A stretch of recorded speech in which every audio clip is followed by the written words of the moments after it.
ഈ മണ്ഡലത്തിലേക്ക് എല്ലാ വികസനങ്ങളും കൊണ്ടുവന്ന നമ്മുടെ വികസന നായകനായ ശ്രീ ബാലഗോപാൽ സാറിനെ ഏവരുടെ അനുവാദത്തോടുകൂടി സ്വാഗതം ചെയ്തുകൊള്ളുന്നു. അതുപോലെ ആശംസ അറിയിക്കുന്ന Vettikkola block panchayat president S Ranjith Kumar അവരെ സ്വാഗതം ചെയ്തുകൊള്ളുന്നു. ജില്ലാ പഞ്ചായത്ത് അംഗം ആർ രശ്മി അവരെ സ്വാഗതം ചെയ്തുകൊള്ളുന്നു. വെട്ടിക്കോല ബ്ലോക്ക് ആരോഗ്യ വിദ്യാഭ്യാസ standing committee chairman A Aji അവരെ സ്വാഗതം ചെയ്തുകൊള്ളുന്നു.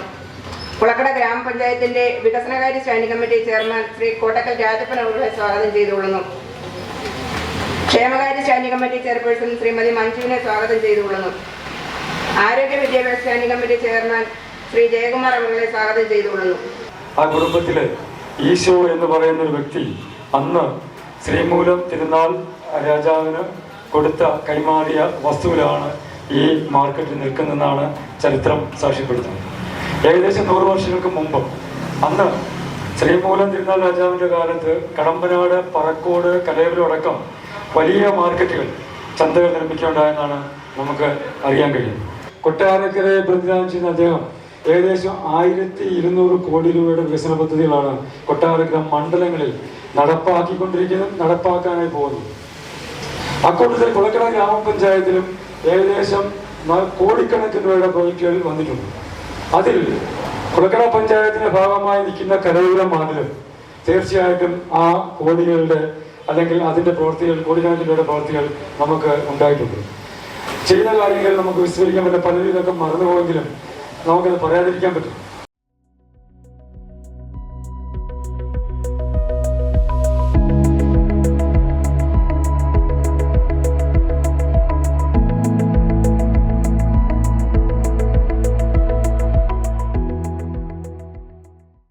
വെറ്റില മാർക്കറ്റൊക്കെ വളരെ പ്രശസ്തമായിരുന്നു ഇവിടെ അല്ലേ. വെറ്റില മത്സ്യം വരും, ആടുപാട്, കാർഷിക ഉൽപ്പന്നങ്ങൾ.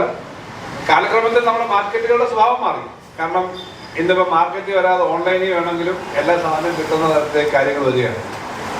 അങ്ങനെ വന്നെങ്കിലും കാർഷിക വിപണിയും മറ്റ് ഉൽപ്പന്നങ്ങളുടെ വിപണിയും നടക്കുന്നതിന് മാർക്കറ്റുകൾക്ക് വളരെ പ്രാധാന്യമുണ്ട്.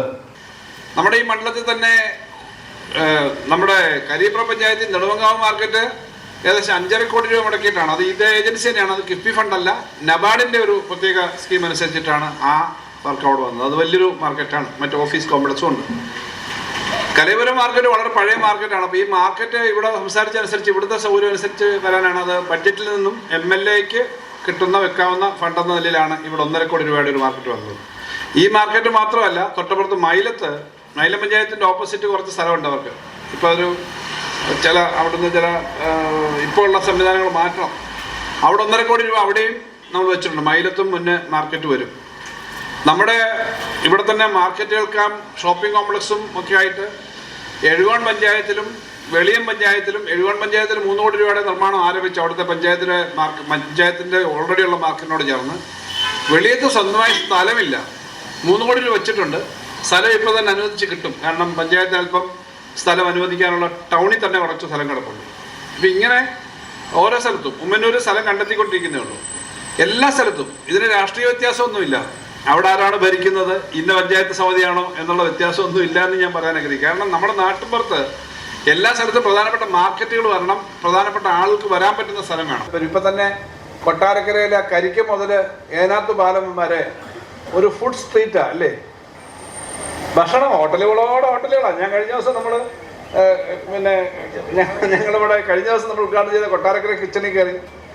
അത് നമ്മുടെ 25 സെൻറ്റ് സത്യത്തിൽ ആ സ്ഥലം KSTP ഈ MC റോഡിൻ്റെ സൈഡിൽ കിടന്ന സ്ഥലം നമ്മുടെ സംസ്ഥാന PWD ടൂറിസം മന്ത്രി ശ്രീ മുഹമ്മദ് റിയാസിനോട് പ്രത്യേകമായി കണ്ട് അദ്ദേഹം അനുവദിച്ചുകൊണ്ട് നമുക്ക് 25 സെൻറ്റ് കിട്ടിയത്. പഞ്ചായത്തോട് ആദ്യം ഒരു സൗകര്യം ഉണ്ടാക്കി. വിക്ടറി ഗ്രൂപ്പ് അവരെല്ലാം കൂടെ ചേർന്നാണ് എടുത്തേക്കുന്നത്. ഇപ്പം നല്ല 1-ാം തരം ഭക്ഷണമാണ്. എപ്പോഴും നല്ല തിരക്കാണ്. ഞങ്ങൾ കഴിഞ്ഞ ദിവസം കയറിയപ്പോൾ ഇരിക്കാൻ അവിടെ സീറ്റ് കിട്ടിയില്ല. അപ്പോൾ പിന്നെ കച്ചവടം നല്ലപോലെ ഉണ്ടെന്ന് മനസ്സിലായത്. അപ്പോൾ നല്ല തിരക്കുണ്ട്. ആളുകൾ അവിടെ മാത്രമല്ല, ഏനാത്ത് പാലത്തിൻ്റെ ഇപ്പുറത്ത് പുഴുക്ക് തിന്നുന്ന നമ്മുടെ നാടൻ ഭക്ഷണം കിട്ടുന്ന പച്ചക്കറിയും മറ്റൊക്കെ ഉള്ള കട മുതൽ എല്ലാം. അപ്പോൾ ഇങ്ങനൊരു ഫുഡ് സ്ട്രീറ്റ് ധാരാളം കടകളാണ്. ഇപ്പോൾ 2 പെട്രോൾ പമ്പ് വന്നുണ്ടോ അടുത്തടുത്ത്, അല്ലാതെ ഉണ്ട്. അപ്പോൾ നല്ലതുപോലെ വാണിജ്യം നടക്കുന്നതുകൊണ്ടാണ് ഈ സ്ഥാപനങ്ങളൊക്കെ വരുന്നത്. ഇതനുസരിച്ച് നമ്മുടെ മറ്റു മേഖലയിലൊക്കെ അതിൻ്റെ ചലനം വരും. ഇങ്ങനെ കാര്യങ്ങൾ വരുന്നുണ്ട്. അത് കൂടുതൽ വരത്തക്ക വിധത്തിൽ നമ്മളെല്ലാവരും ചേർന്നാൽ നമ്മുടെ നാട്ടിൽ കുറച്ചുകൂടി കാര്യങ്ങൾ ചെയ്യാം. ഇവിടെ ഈ നാട്ടിൽ നിന്നൊക്കെ കലൈവരം എന്നൊക്കെ പറഞ്ഞാൽ ലോകത്തെവിടെ പോയാലും, കലൈവരം മാത്രമല്ല കൊളക്കര ലോകത്തെവിടെ പോയാലും ഇവിടുത്തുകാരുണ്ട്. എന്നാൽ ലോകത്തെവിടെ ജോലി ചെയ്യുന്നവർ ഇവിടുത്തുകാരുണ്ടെന്ന് അർത്ഥം അവർക്ക് ഇവിടെയും കുറേ കാര്യം ചെയ്യുന്ന.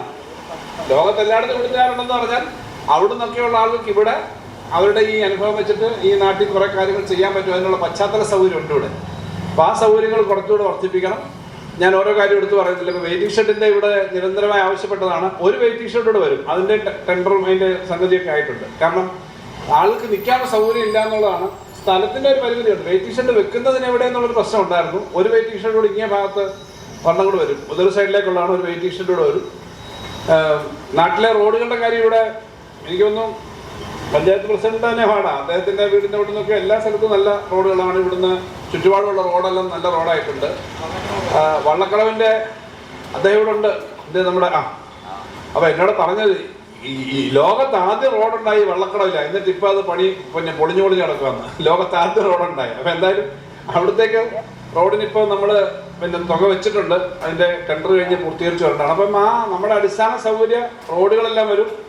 ഇവിടുന്ന് നമ്മുടെ പിന്നെ മൈലത്തുനിന്ന് കണക്ട് ചെയ്ത് ഇവിടെ ഇറങ്ങുന്ന ആയിരവല്ലിപ്പാറയുടെ തൊട്ടടുത്തോടുള്ള ആ റോഡ് പഞ്ചായത്തിൽ ബന്ധപ്പെട്ട് വരുന്നതാണ്. അതൊക്കെ ടൂറിസത്തിന് വലിയ സഹായം. ആയിരവല്ലിപ്പാറ കാണാൻ ധാരാളം ആളുകൾ വരുന്നുണ്ടെന്നാണ് പറയുന്നത്. ആയിരവല്ലിപ്പാറ കാണാൻ ഞാനൊരു ദിവസം ആയിരവല്ലിപ്പാറയുടെ അടുത്ത് പോയപ്പോൾ 2 ചെറുപ്പക്കാർ, അവരുടെ കുട്ടിയുണ്ട്. അപ്പോൾ എവിടുന്നാണ് വരുന്നത്? മാവേലിക്കരന്ന്. ഇത് നേരത്തെ ഓരോ സുഹൃത്തുക്കളൊക്കെ വന്നിട്ടുണ്ട്. അങ്ങനെ ആയിരവല്ലിപ്പാറ കാണാനായിട്ട് വരിക. അപ്പൊ ഇങ്ങനെ ടൂറിസം സ്ഥലത്തേക്കൊക്കെ കാണും. ഇപ്പൊ ആ റോഡിൽ കൂടെ വളരെ പെട്ടെന്ന് അവിടെ എത്താൻ പറ്റും.